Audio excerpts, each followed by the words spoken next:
pemirsa, Anda masih bersama saya Yeni Rahmawati dalam Breaking News kali ini.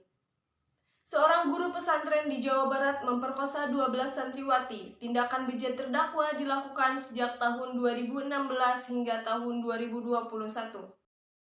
Rumah di kawasan Cibiru, Bandung, Jawa Barat ini menjadi saksi bisu aksi bejat seorang oknum guru pesantren terhadap 12 santriwatinya. Terdakwa HW yang berkedok pengajar tega memperkosa para santriwatinya. HW melakukan aksi bejatnya di berbagai lokasi, mulai dari bangunan yang dilabeli pesantren, apartemen, dan sejumlah hotel. Tindakan asusila yang dilakukan HW berlangsung dari tahun 2016 sampai awal tahun 2021. Bahkan beberapa korban HW yang masih berumur belasan tahun telah melahirkan. Saat ini Kejaksaan Tinggi Jabar telah melimpahkan perkara ke Pengadilan Negeri Bandung untuk proses persidangan.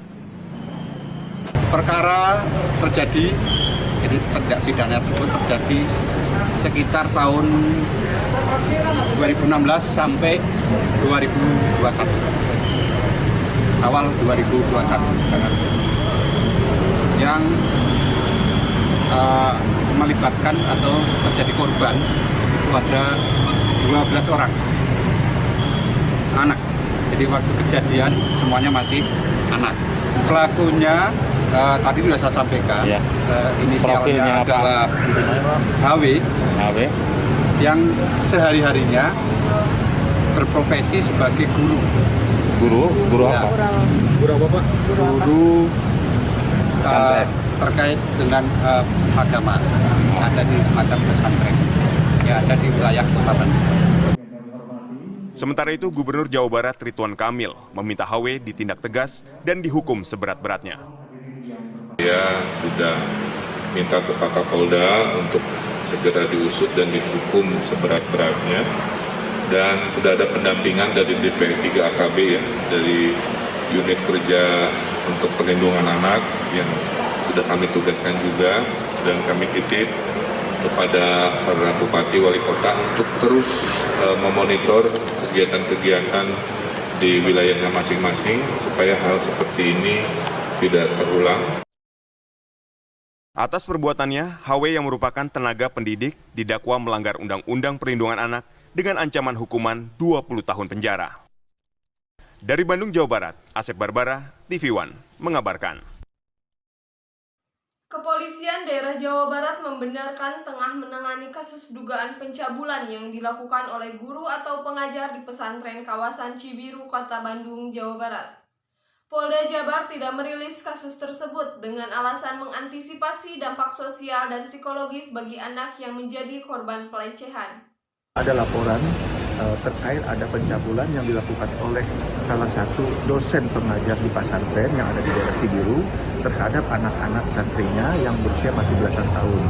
Nah, mengapa kita tidak rilis? Karena ini menyangkut dampak sosial dan dampak psikologis dari anak yang mengalami pelecehan seksual tersebut, sehingga kita tetap melakukan penyidikan dan sekarang sudah berada di tangan kejaksaan, dalam artian berkas dan tersangka sudah disampaikan atau dikirim kepada kejaksaan. Jadi itu benar sekali bahwa kita sudah melakukan. Roda paksa terhadap santriwati di Bandung, Jawa Barat rupanya terjadi di sebuah tempat yang berkedok pesantren. Hal tersebut diungkap Pusat Pelayanan Terpadu Perempuan dan Anak P2 TP2 Garut, Jawa Barat. Dari belasan santriwati yang menjadi korban, 8 diantaranya berasal dari Garut, dan mereka diiming-imingi belajar gratis di pesantren yang hanya diasuh oleh pelaku. Kronologisnya mereka karena belajar di sana. Itu apalagi kurun waktunya memang dari 2016 sampai 2021 sampai kemarin di waktu Mei ini terbongkar semuanya. Ya, gitu ya. Dari 11 berapa anak, Bu? Asal Garut? 8 dari Garut. Dari semua dari kita. Jadi 8, 1 sampai ada 2 anak. Nah ini tapi dari semua sekarang selama 6 bulan semua sudah lahir. Jadi kan tadi di TV saya melihat 2 lagi hamil, tidak. Sekarang semua sudah dilahirkan. Sudah lahirkan? Iya, semua ada di ibunya mereka masing-masing. Berapa anak itu, Bu, yang sudah melahirkan? Semuanya 8. Oh, 8. 8 dari anak-anak ini. Jadi sebenarnya mereka sekolah di sana juga karena gratis. Jadi mereka banyak bertalian saudara dan tetangga. Jadi seperti yuk kita belajar di sana gratis. Nah inilah awalnya. Dan mereka kurun waktu 2016 sampai 2021 mereka ada di sana. Nah itulah anak-anak itu. Jadi di waktu mau lebaran, nah ini salah satu pedulinya orang tua yang melihat kenapa anak saya berubah. Nah dari situlah akhirnya dengan ditemani oleh kepala desa mereka melapor ke Polda Jabar. Nah itu awalnya seperti itu. Selama dalam pendampingan P2T P2A Bu, beberapa korban bercerita perlakuan pelaku ini. Oh semua, karena semua dari Polda Jabar BAP di tempat ini. Mereka pertama sebelum kembali kepada masyarakat, kepada rumahnya, semua ada di rumah aman kami. Jadi bagaimana detail ini psikolog kami yang menanyakan bagaimana kejadian merinding. Anak-anak yang masih rata-rata di bawah 13 tahunan gitu ya, mereka waktu itu belajar diperlakukannya seperti itu. Modusnya seperti apa Bu? Yang utama biasa dirayu apa dipaksa? Ya pasti ada kepaksaan. Oh, keterpaksaan. Tapi kan mereka tidak bisa untuk berontak karena mereka masih belajar di lingkungan itu. Dan apalagi walaupun dibilang pesantren, ternyata pengajarnya yang mengurus pesantren itu cuman si pelaku. Walaupun ada guru yang datang, ternyata mereka diiming-imingkan untuk belajar, tapi ternyata mereka belajarnya adalah guru datang itu. Gitu. Nah itu pelaku kalau itu ya main tarik-tarik aja. Diambil ya, di tempat itu atau tempat? Di tempat itu, walaupun tadi saya lihat ada yang dibawa ke hotel juga, ada itu. Jadi memang sebenarnya pesantren ini awalnya bener. Itu di mana? Antapani.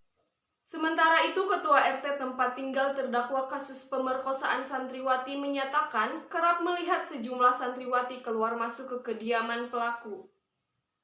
Dia kelihatannya tertutup, orangnya jarang gaul.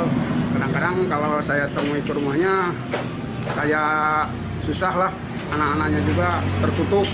Kadang-kadang dia tidak mau ada tamu dari luar. Seperti itu yang saya tahu.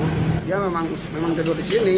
Tidur di sini ada yang tidur, ada yang enggak gitu. Tapi dia ganti-ganti kan santriwati itu tidur di sini berarti. Tidur di sini. Kira-kira ada berapa tuh Pak? Berapa santriwati yang tidur di sini memang Bapak tahu aja? Yang saya tahu ada 5 lebih gitu, kadang ganti lagi santrinya. Kalau awalnya saya tidak menyangka sama sekali, soalnya dari awal datang dia orangnya ya gitulah, nggak kayak predator gitu. Tahu kemarin saya ada penangkapan gitu aja. Soalnya udah 5 tahun kan itu, baru kemarin-kemarin. Jadi PRT sendiri nggak menyangka kalau beliau melakukan hal seperti itu? Nggak menyangka sama sekali. Penampungan anak yatim. Awalnya. Terus? Ya setelah itu memang ada sih, tapi sebagian gitu. Sebagian nggak banyak santrinya, soalnya dari awal kan warga komplek nggak mengizinin kalau banyak-banyak. Ya katanya sedikit Pak. Pak, kalau yang tidur di sini berarti santriwati sama istri dan si pelaku? Ya kesini ada istrinya. Dulu santrinya aja. Santriwatinya aja. Rata-rata berapa tahun Pak santriwati yang tidur di sini Pak? Sekitar SMP-an lah. Belasan tahun berarti ya? Belasan tahun. Berarti masih di bawah umur juga ya? Masih di bawah umur. Demikian berita breaking news kali ini. Saya Yeni Rahmawati, pamit undur diri. Sampai jumpa.